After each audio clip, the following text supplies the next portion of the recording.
Elikkä siinä se on manki. Ihan elävänä kapse kun täällä.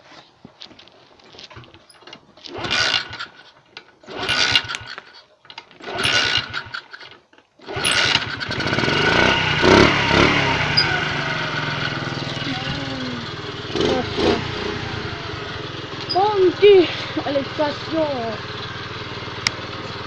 Tässä on mun manki. Ei oo mitään kiritystä.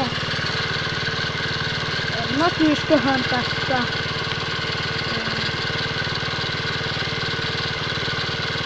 49 kyllä. Ja jouduttiin muuten uusimaan toi kaasari ja Puola, kun luultiin, että Puola hajalluksi sille röpöötti jännästi.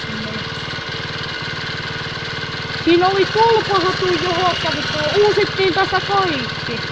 Tässä olisi nyt jalkari johtajasta olisi vanha. Ei ohjakkaan.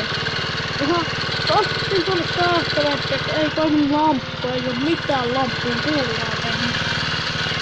Oliko mitään muuta? Tää on tämmönen, tässä on muuten uusi, tämmönen ihme tankki. Tämä tankki on uusi. Sitten on Kiinan moottori. Sitten näkyy runkonumero, niin se on.